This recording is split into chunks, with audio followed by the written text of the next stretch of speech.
qu'on a regardé à notre étude de la 1689. C'est ce qu'on va faire ce matin. On va regarder aux articles 7 et 8 ensemble. Georges va les mettre à l'écran si jamais vous avez vos petits trucs papier, ça va peut-être mieux pour lire, mais sinon ils seront à l'écran.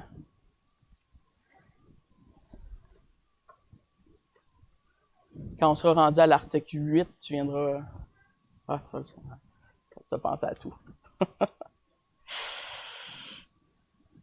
La dernière fois, je sais que c'est quand même lointain parce qu'on a eu le temps des fêtes, on a eu toutes les études sur Luc, mais la dernière fois, dans l'article 6 du chapitre 1 de la 1689, on avait regardé au concept de la suffisance ou de la toute-suffisance des Écritures.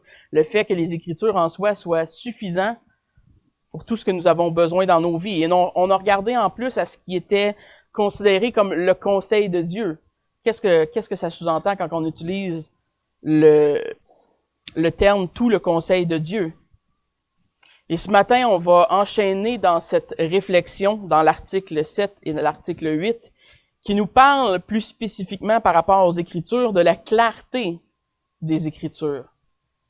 Et quand on parle de clarté des Écritures, on parle à la fois de sa simplicité, mais aussi de sa complexité. Parce qu'il y a deux aspects à ce qu'on pourrait appeler le même médaillon. Donc, on va commencer par la lecture de l'article 7. Dans l'Écriture, tout n'est pas également évident, ni également clair pour tous. Cependant, tout ce qu'il faut connaître, croire et observer en vue du salut est si clairement exprimé et dévoilé dans tel ou tel passage de l'Écriture que non seulement l'érudit, mais même l'ignorant peut arriver à une compréhension suffisante par l'usage des moyens ordinaires. Prions. Merci Seigneur pour ce temps que nous avons ce matin pour étudier ce document historique. Merci parce que tu as donné, Seigneur, à des hommes fidèles, des théologiens au travers de l'histoire, de connaître les profondeurs, Seigneur, de ta parole. Merci parce qu'on peut s'inspirer de leur connaissance, s'inspirer de ta parole, de ta révélation, Seigneur, pour te connaître mieux. Te connaître, toi, les choses de ton Église. Merci parce que tu es fidèle pour nous faire comprendre et nous te prions ce matin que tu puisses illuminer nos cœurs pour que nous puissions comprendre un petit peu plus les profondeurs de qui tu es et de ta parole révélée à nous. Amen. Donc, le premier point ce matin, c'est que la Bible est accessible, bien que parfois complexe. Deux thèmes qui pourraient, à prime abord, être vus comme un peu à l'antipode l'un de l'autre, la simplicité, la complexité. Et pourtant, les deux sont vrais dans les Écritures. Ce que l'article nous dit de façon très claire, c'est que tout passage des Écritures ne sont pas également évidents à comprendre. Et je crois que ça, on s'en rend compte naturellement quand on lit les Écritures. C'est pas tous les passages qu'on comprend de façon très simple et évidente. Certains sujets, certains passages des Écritures requièrent plus d'études, plus de réflexion, plus, j'oserais dire, de connaissances. Vous savez, je trouve ça tout le temps un peu ironique parce que quand on parle dans pratiquement tous les domaines de la vie, on reconnaît que l'expertise et la connaissance sont des choses qui sont importantes. Et pour le prouver, si vous auriez un cancer du cerveau, vous me diriez pas, Michael, viens m'opérer ma tumeur dans le cerveau. Parce que vous savez quoi, je suis pas un neurochirurgien et je connais absolument rien au cerveau humain. Donc, vous viendrez pas me demander de faire votre chirurgie. Il y aurait un grand risque de mort. Un presque total risque de mort. Non, vous iriez vers un neurochirurgien, même que vous voudriez avoir le meilleur, celui qui connaît le plus et celui qui est le plus expert dans sa matière. On fait instinctivement la même chose pour tous les domaines de notre vie. Et ironiquement, quand on arrive devant la Bible, quand on arrive dans le domaine de la théologie, là, soudainement, n'importe qui peut être un très bon théologien. On n'a plus besoin de connaissances, puis plus besoin d'expertise. C'est quand même ironique que l'on voit les Écritures de cette façon. Parce qu'il n'y a aucun autre domaine de la vie qui est ainsi. Et ce n'est pas parce que l'on est chrétien que l'on comprend tout magiquement de la théologie. Il y a des passages et des thèmes des Écritures, des thèmes théologiques, doctrinales, qui demandent une rigueur sérieuse. Elles demandent des connaissances pour être valables. Est-ce que ça veut dire qu'on ne devrait pas lire la Bible? Est-ce que ça veut dire qu'on ne peut pas comprendre la Bible par nous-mêmes?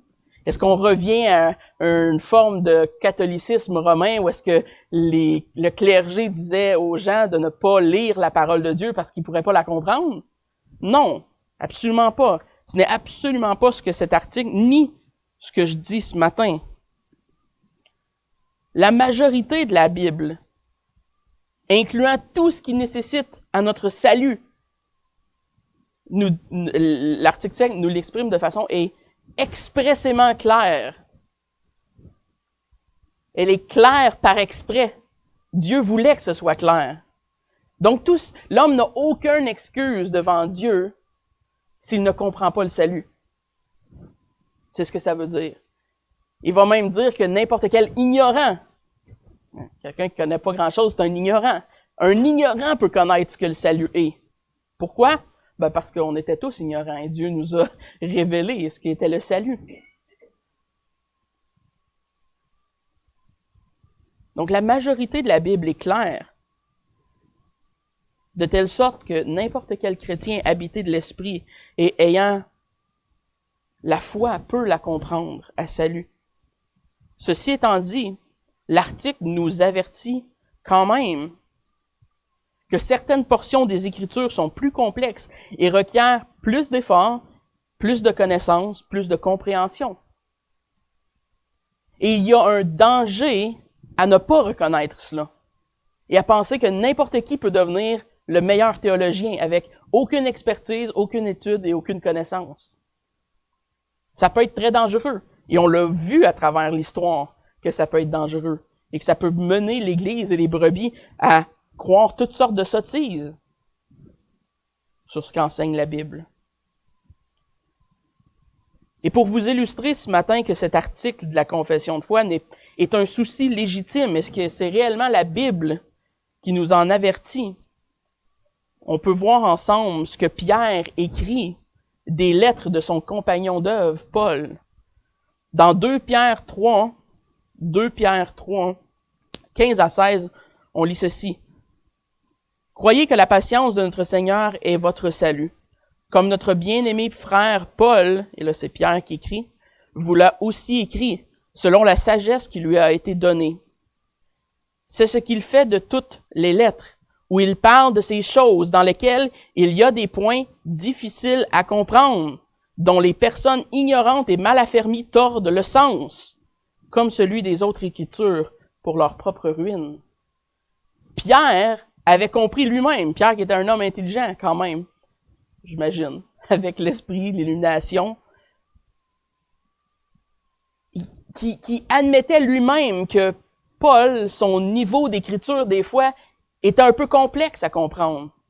Et là, on voit Pierre, qui est un pécheur à l'origine, probablement pas beaucoup d'éducation, mais quand même un homme doué de l'esprit, qui était un apôtre, et Paul, qui a quand même beaucoup de connaissances, qui connaît probablement l'Ancien Testament sur ses doigts, et on voit qu'il y avait un niveau de différence entre les deux au niveau de la connaissance et de la difficulté de certains textes. Et ce que Pierre avertit les chrétiens, c'est faites attention de ne pas tordre le sens de ces textes difficiles, des points difficiles à comprendre.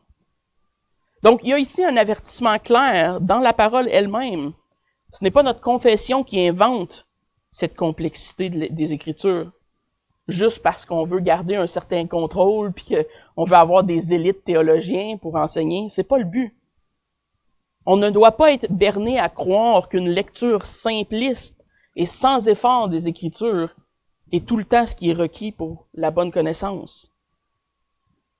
La connaissance du conseil de Dieu, de tout le conseil de Dieu, requiert parfois des efforts humains et des connaissances humaines. La complexité des textes ne les rend pas plus ou moins importants que les autres. Ils sont tous la parole de Dieu.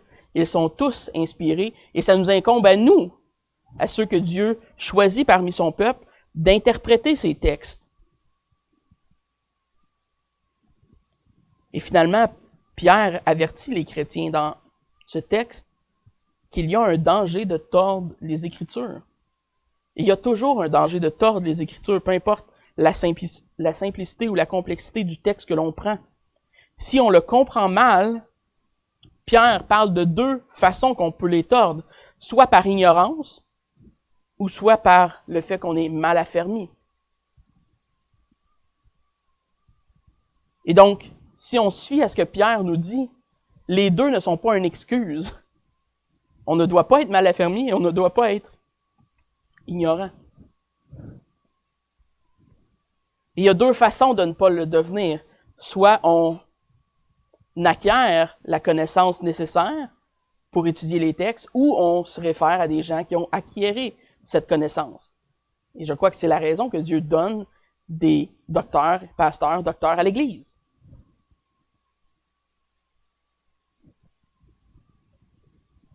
Vous savez, je rencontre régulièrement des croyants et parfois des gens de toutes sortes de marches de la vie chrétienne. Et ils ont toutes sortes d'interprétations très, très rigides sur des points très complexes de la Bible. Sur l'eschatologie, sur toutes sortes de sujets dans ce sens, le divorce, le remariage. Ça, tout le monde a une opinion là-dessus. Sur les dons miraculeux.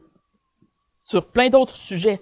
Mais quand on se met à poser des questions à ces gens et à creuser la profondeur de leur connaissance sur le sujet, plus souvent qu'autrement, ce qu'on voit rapidement, c'est qu'ils ne comprennent pas ou ne maîtrisent pas le sujet sur lequel ils ont une opinion dure comme fer.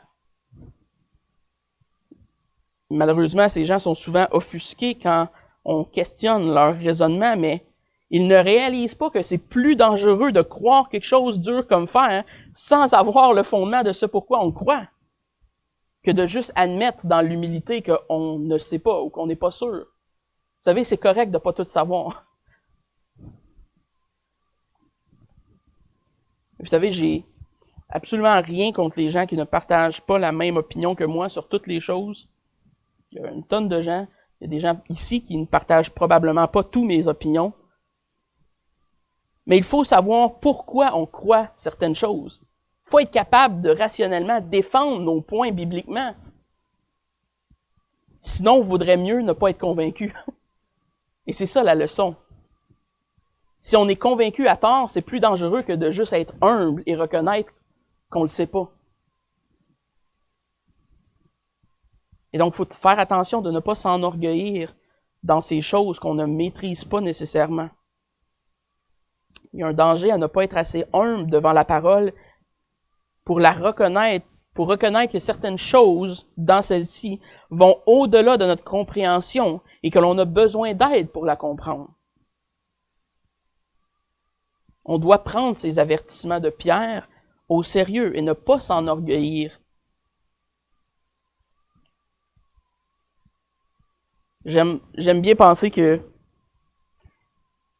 je suis solidement convaincu de mes positions théologiques, mais toujours prêt à être convaincu par la parole de Dieu. Il faut être ancré dans nos positions, croire nos positions, jusqu'à temps que quelqu'un nous convainque du contraire, selon les Écritures. Il faut être prêt à être convaincu par les Écritures.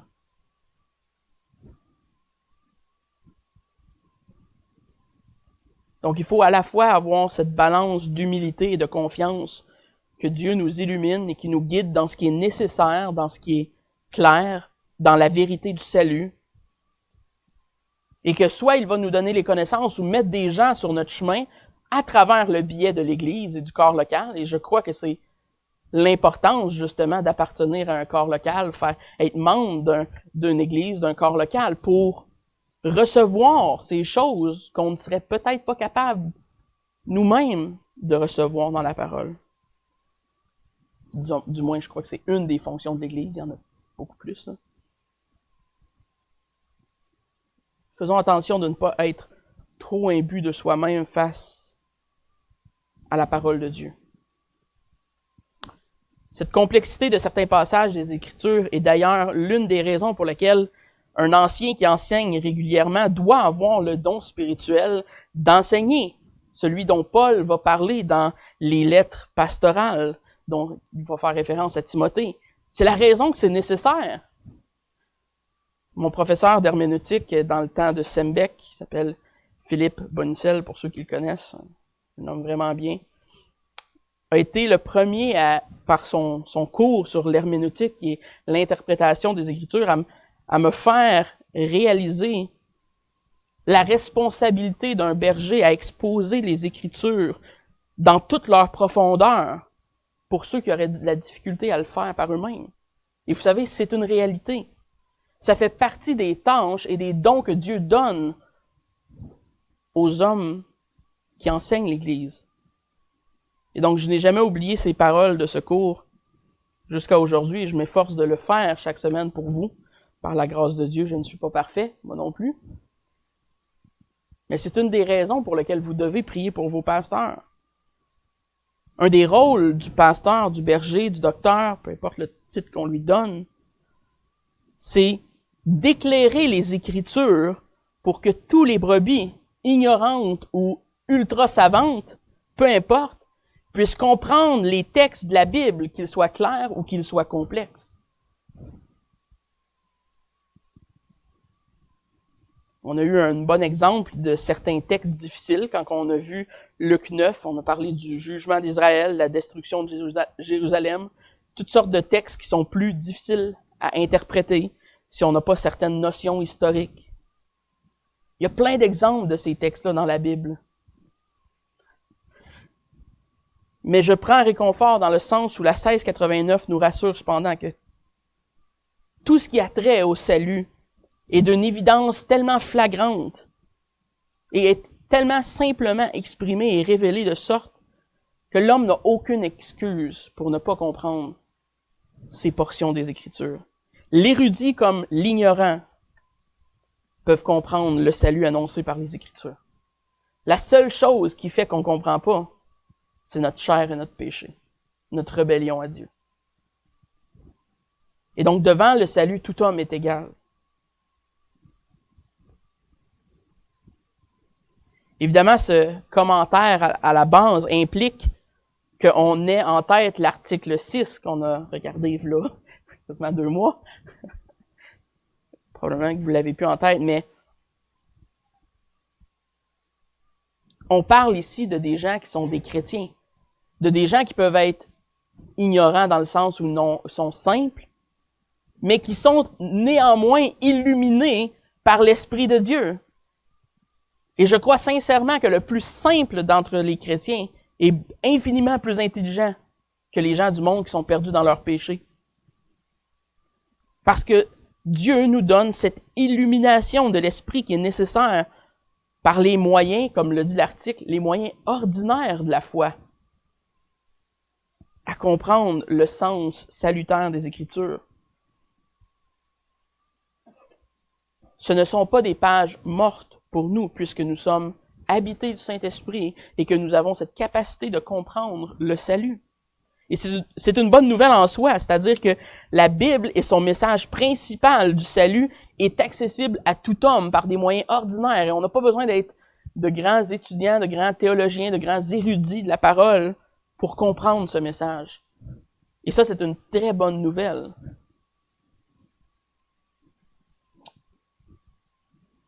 Les moyens ordinaires de la foi sont très simplement la lecture de la parole, la prière, l'étude personnelle, la méditation, les moyens ordinaires que Dieu donne à l'homme de le connaître. On sait très bien que la vraie intelligence est celle que Dieu donne. C'est très encourageant pour nous, puisque même pour moi ce matin, ça implique qu'en comparaison avec des grands théologiens de l'histoire, je suis très petit. En comparaison aux apôtres, on est très petit. En comparaison à Jésus, on est très petit. Heureusement, notre Dieu a pensé même au plus simple des hommes. Le message de l'Évangile n'est pas un message élitiste. Tous les hommes peuvent venir à cette connaissance s'ils sont inspirés de Dieu et si la foi leur est donnée.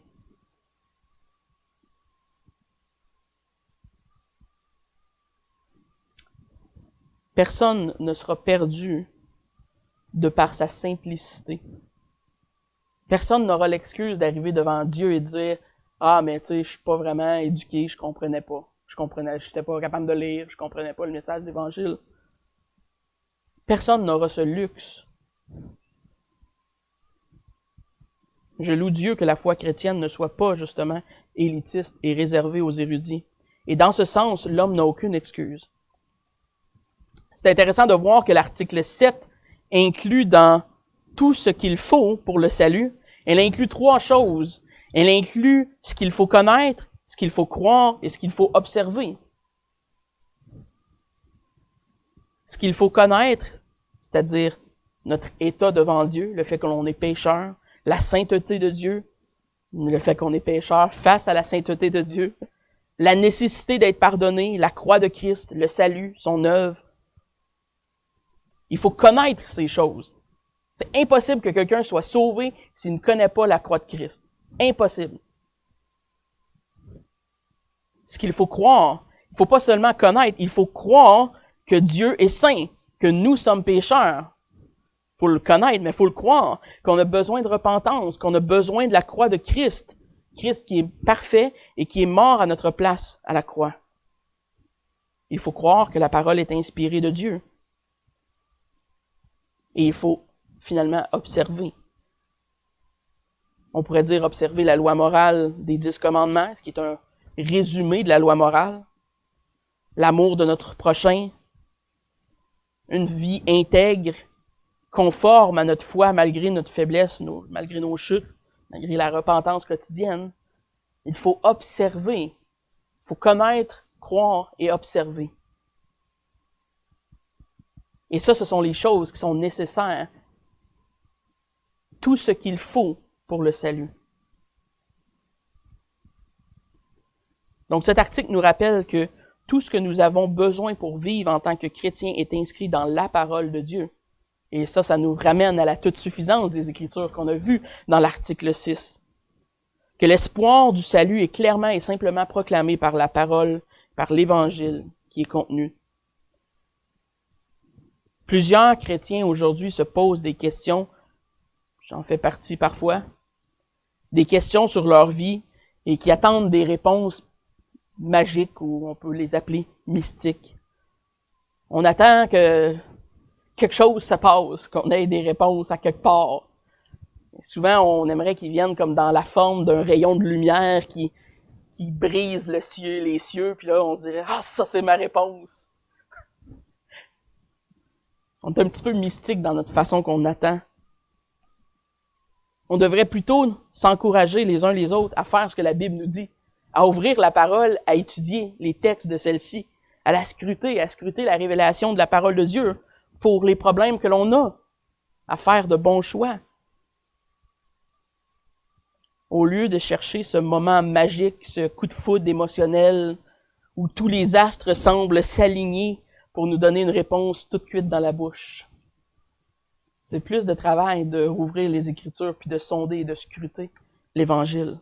Et pourtant, c'est la bonne réponse. C'est ce qu'on devrait faire en tant que chrétien. Je compare ça un peu comme quand on lit la Bible par hasard. Tu sais, quand on se dit, je vais ouvrir la Bible, là, puis là, Dieu va m'inspirer un passage, puis ce que je vais tomber, ça va être comme full pertinent pour moi. Ça peut, en surface, paraître spirituel, mais comme notre ami français, le pasteur Bourrin, nous l'a raconté à son dernier cours, le jour où il a ouvert sa Bible et qu'il est tombé sur le passage de Judas qui se pend à l'arbre, il a compris que c'était peut-être pas si spirituel comme façon de lire la Bible. C'était peut-être pas un message subliminal que le Seigneur lui envoyait. Donc tout le conseil de Dieu est bon. Tout le conseil de Dieu est saint. On l'a vu la dernière fois. Et on a une responsabilité de lire et d'étudier les évangiles d'un bout à l'autre. Peut-être qu'il y a certaines portions qu'on va comprendre moins, et gloire à Dieu, Dieu donnera par son Église le moyen de comprendre ces textes éventuellement. Mais tout le conseil de Dieu est utile et bon et nécessaire. On doit à la fois utiliser notre intelligence, qui d'ailleurs nous a été donnée par Dieu, et l'illumination de l'Esprit Saint dans nos cœurs pour comprendre les textes des Écritures. Et si vous désirez ce matin faire des choix qui honorent Dieu dans votre vie quotidienne, alors apprenez à aller aux Écritures pour faire ces choix. Scrutez les Écritures, comprenez les décisions qui respectent les grands principes de la vie chrétienne, de la foi chrétienne. Si l'option A et l'option B dans vos vies sont tous deux bonnes, prenez la meilleure selon la sagesse que Dieu vous donne et croyez que Dieu, dans sa souveraineté, va pourvoir au reste. On mystifie beaucoup les choses des fois, mais prenez des choix qui honorent Dieu. Et pour le reste, qui n'est pas dans votre contrôle, laissez ça à Dieu. On ne peut contrôler ce qui est incontrôlable. Mais ce qui est clairement écrit, ce qui est clairement commandé, on doit le faire. Et on doit apprendre à connaître ce que Dieu désire de nous, être fidèle et obéissant dans les choses qui sont claires. Et dans ce qui est moins clair, dans ce qui est moins évident, soyez humbles et ayez l'assurance que Dieu va donner des hommes à l'Église qui vont être établis pour vous exposer cette compréhension juste des Écritures. Vous savez, on est choyé à un certain sens, on vit à une époque où est-ce que il y a de la connaissance comme ça, au bout de nos doigts. Il y a aussi beaucoup de choses qui sont mauvaises au bout de nos doigts, mais il y a quand même un éventail d'hommes de Dieu qui s'offrent à nous pour interpréter les Écritures de façon juste. Raison de plus de prier pour vos anciens. Que Dieu nous illumine et guide nos études de la parole de Dieu à chaque semaine. Et ceci nous apporte à l'article 8. L'article 8 qui dit « L'Ancien Testament en hébreu, la langue de l'ancien peuple de Dieu, et le Nouveau Testament en grec, une langue très en usage parmi les peuples à l'époque de sa rédaction, sont directement inspirés par Dieu et par ses moyens particuliers et sa providence gardée pure à travers les siècles. Ils sont donc authentiques. Et dans tout débat religieux, l'Église doit y faire son dernier appel. Or, ces langues originales ne sont pas connues de tout le peuple de Dieu, qui a cependant droit et intérêt dans les Écritures, et qui a reçu l'ordre de les lire et sonder dans la crainte de Dieu. Ainsi, les Écritures doivent, elles être traduites dans des langues utilisées par chaque nation où elles pénètrent, pour qu'elles soient pleinement répandues parmi tous et que tous puissent rendre à Dieu un culte qui soit agréable, et que par la patience et la consolation apportée par les Écritures, ils possèdent l'espérance. Vous savez, ça peut paraître un peu sec, mais c'est super important comme article. Super important pour plusieurs raisons. Mais la première portion du texte, la première portion de l'article 8, elle nous indique, en tant que chrétiens, qu'est-ce que l'on croit qui sont les Écritures infaillibles. Qu'est-ce qui est inspiré de Dieu et qu'est-ce qui est infaillible? Eh bien, ce texte nous dit que ce sont les textes originaux en grec et en hébreu. Ce sont les textes que les apôtres de leurs mains ont écrits. Ce sont ces textes qui sont originaux, qui sont infaillibles et inspirés de Dieu. Et donc, la question légitime qui vient après, c'est est-ce qu'on a les textes originaux? La réponse est, dans certains cas, peut-être, on ne saurait pas par la datation de toute façon, probablement, mais plus fort probable que non, on n'a pas exactement les originaux en soi. Ceci étant dit, nous avons de très anciens et de très nombreuses copies qui nous permettent d'établir avec certitude que les textes de la Bible sont réellement ce que nous avons aujourd'hui dans notre Bible. Vous savez, je veux pas chambranler votre foi là en vous disant ces choses-là, mais c'est nécessaire qu'on le sache parce que, vous savez quoi? à peu près tous les inconvertis le savent. Et quelqu'un pourrait vous balancer ces arguments comme quoi la Bible est pas vraiment vraie, comme quoi on n'a pas vraiment les vrais textes que les apôtres ont écrits. Évidemment, comme l'article elle-même le souligne, c'est par la foi que les chrétiens, à travers l'histoire de l'humanité, ont cru que Dieu a préservé sa parole et l'intégrité de la transmission de sa parole au travers l'histoire et qu'il l'a gardé d'erreurs importantes. Mais donc, est-ce qu'il existe des erreurs de traduction, des erreurs de retranscription dans nos copies aujourd'hui? Oui, il y en a. Il y en a qu'on peut même démontrer que ce sont des erreurs. Est-ce qu'il existe des erreurs importantes qui altèrent le texte des Écritures? Absolument aucune. Il existe des erreurs de grammaire, un mot rajouté, un mot doublé, parce qu'un scribe à un moment donné avait comme doublé un mot. Il existe ce genre d'erreurs dans les copies. Mais ce sont presque tous des cas d'erreurs d'orthographe, de grammaire ou de retranscription qui sont absolument mineurs et sans effet quoi que ce soit sur le message ou le texte en soi. En aucun cas, ces erreurs affectent le message ou alternent de façon significative le cœur de l'Évangile. Donc, est-ce qu'on peut avoir confiance en ces traductions qu'on a en nos mains aujourd'hui, même s'ils ne sont pas les textes originaux? Absolument. Cependant, comme l'article le souligne, ça nous fait réaliser l'importance de bien connaître qu'il peut exister de meilleures ou de moins bonnes traductions. Puisque ce livre-là que j'ai dans mes mains, c'est pas lui, le papier en tant que tel, qui est infaillible. C'est les textes originaux sur lesquels ça s'est basé.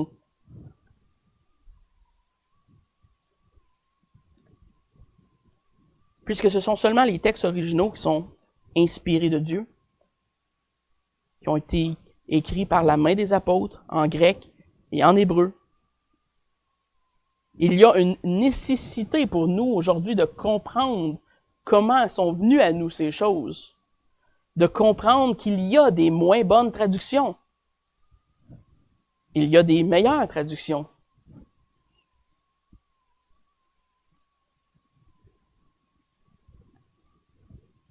Et à peu près dans le milieu de l'article 8, ça nous dit « Aussi, les Écritures doivent être traduites dans les langues utilisées à chaque nation. » Vous savez, c'est une chose que le christianisme a fait dès le début.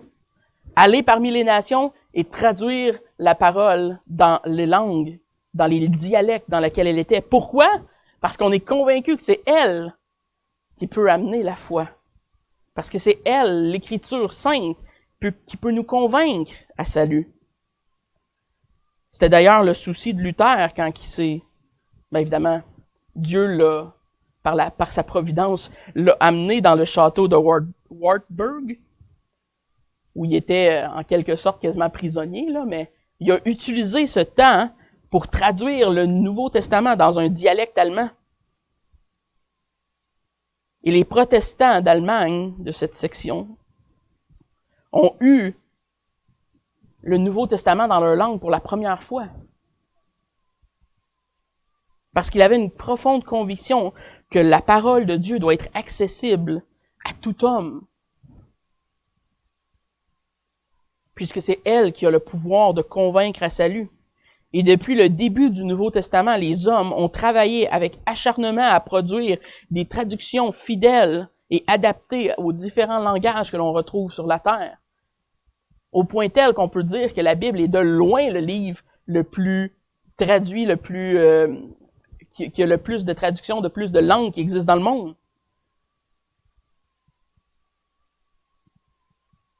Et donc, ça nous fait reconnaître l'importance de ces textes des Écritures.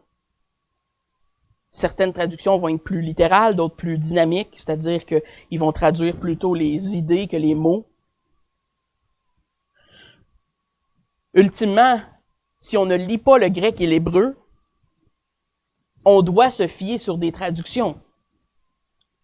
Et il faut apprendre à étudier ces traductions de la bonne façon. Heureusement, le français ayant un riche héritage biblique, on est très, très choyé à cet égard, dans le sens où on a une multitude de traductions qui s'offrent à nous, un peu comme en anglais. Il y en a beaucoup. Donc, on n'a pas vraiment on n'a pas vraiment d'excuses dans notre cas, là.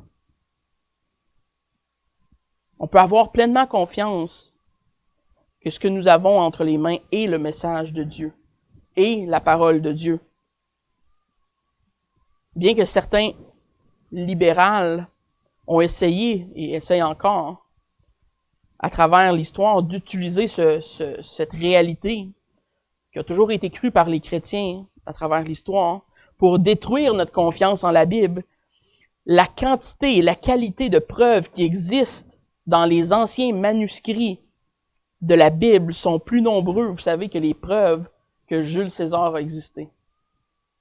Avez-vous déjà vu un livre d'histoire qui contredit l'existence de Jules César? Il n'y en a aucun. Et pourtant, il y a beaucoup moins de preuves historiques que Jules César a existé qu'il y en a des manuscrits grecs et hébreux qu'on retrouve de la parole de Dieu. C'est à ce point-là qu'on en a. Et pourtant, personne ne questionne l'existence de Jules César. Et on n'arrête pas de questionner l'existence de la parole de Dieu, des textes originaux. Juste pour l'Ancien Testament, il existe 235 parties ou rouleaux complets ou partiels de la mer morte et de la communauté qu'on appelle le Qumran, qui font partie de l'Ancien Testament et qui datent d'à peu près 300 ans avant Christ.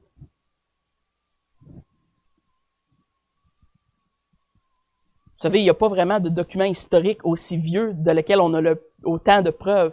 C'est à un point tel qu'ils sont capables de reconstruire avec différentes portions des Écritures. Exemple, puis ils retrouvent une copie d'Ésaïe là, puis une copie d'Ésaïe dans un autre texte. Ils mettent les deux ensemble, ils mettent 3 ensemble, 4 ensemble, des portions de différents textes qu'ils ont trouvés. Ils réalisent que, à part des petites fautes de retransmission ou whatever, le texte dit exactement la même chose. Dieu a préservé à travers l'histoire l'intégrité de son message. Pour ce qui est du Nouveau Testament, ben là, c'est encore plus sans équivoque. Il y a à peu près 5800 manuscrits complets ou partiels des livres du Nouveau Testament qui existent à partir d'à peu près 125 après Christ. Il n'y a aucune raison historique de croire la légitimité des traductions qu'on a entre les mains aujourd'hui. Comme je l'ai dit, il faut faire attention, là. Il y a certaines traductions qui sont mauvaises, selon moi, là.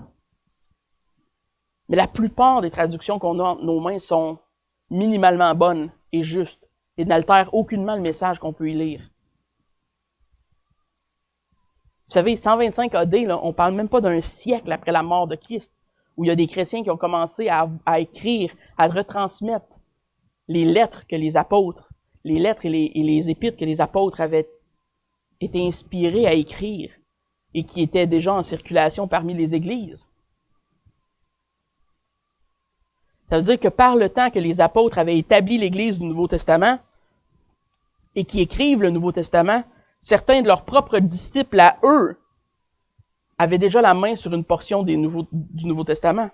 Évidemment, il n'était pas complet à ce moment-là, mais il y avait peut-être quelques livres. La Bible est sans contredit le livre antique duquel il existe le plus de preuves historiques de toute l'humanité. Il n'y a rien qui nous permette de douter que ce soit légitimement le message que Dieu voulait envoyer à l'homme. Évidemment, ce qui certifie à la parole sa véracité, plutôt, ce ne sont pas toutes ces preuves externes. On appelle ça des preuves externes. Ils sont bonnes. J'apprécie les connaître. Ça fortifie ma foi de connaître ces choses. Mais ultimement, ce ne sont pas sur ces preuves externes que ma foi se repose. Ce qui certifie que Dieu a inspiré la parole que l'on lit, c'est qu'elle est vivante dans nos propres vies. Ce ne sont pas les preuves externes. c'est que depuis l'histoire de l'humanité, à partir d'Adam et Ève dans le jardin, les vrais chrétiens ont été mus et convaincus par la foi, par ces Écritures qui viennent de Dieu. Parce que les Écritures nous disent elles-mêmes que tout ce qui ne vient pas de la main de Dieu est une lettre morte.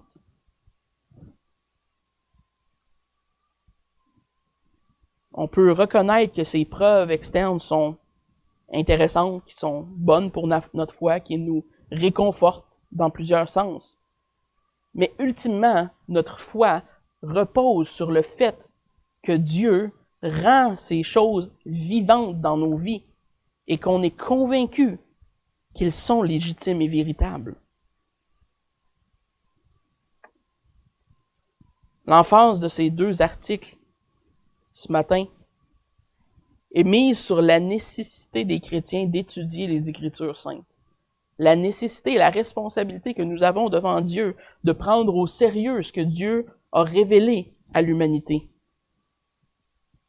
Et bien que certaines portions soient plus difficiles à comprendre que d'autres, Dieu donne les hommes nécessaires à son Église pour avancer dans la connaissance et dans la révélation de son Évangile.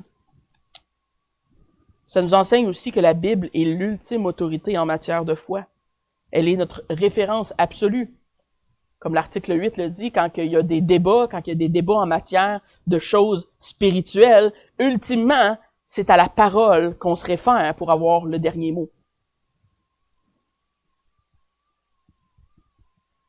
Cette observation de la profondeur et de la difficulté de certaines portions des Écritures, vous savez, devrait nous réjouir. C'est ironique, mais ça devrait nous réjouir parce que ça manifeste en soi le caractère de notre Dieu. Vous savez, si toutes les Écritures seraient simples et super simples à comprendre pour nous, peut-être qu'on n'aurait pas un Dieu qui est super complexe, super grand, infiniment grand, j'oserais dire.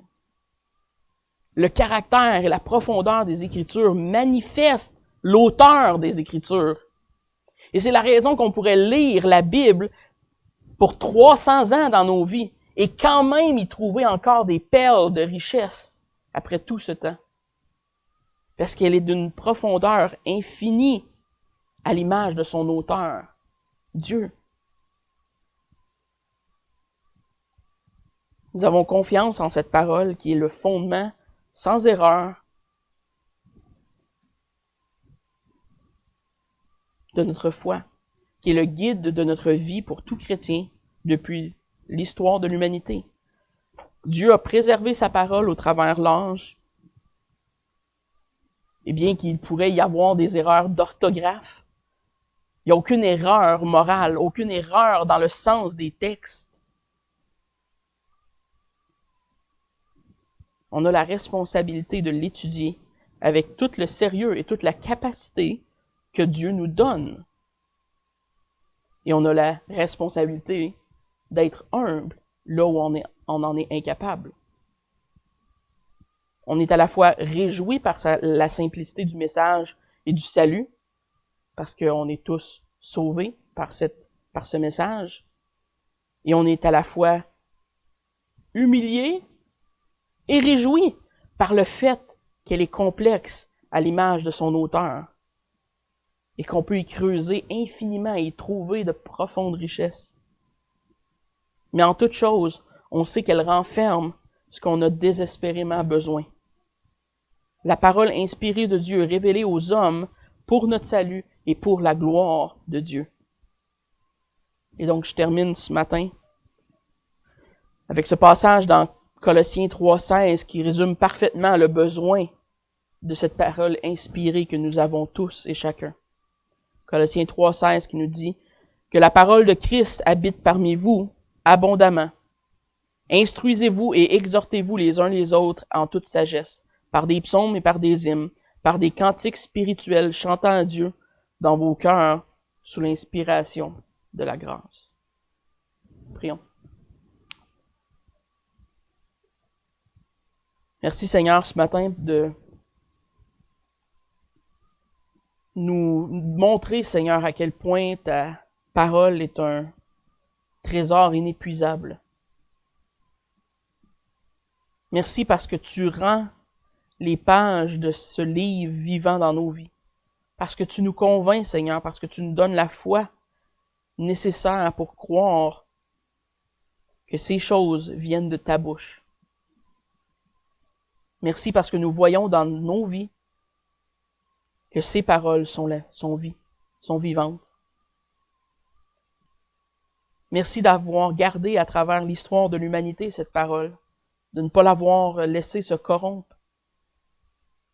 Fais de nous de bons étudiants. Fais de nous des hommes et des femmes de Dieu qui sont prêts avec humilité à sonder tes Écritures.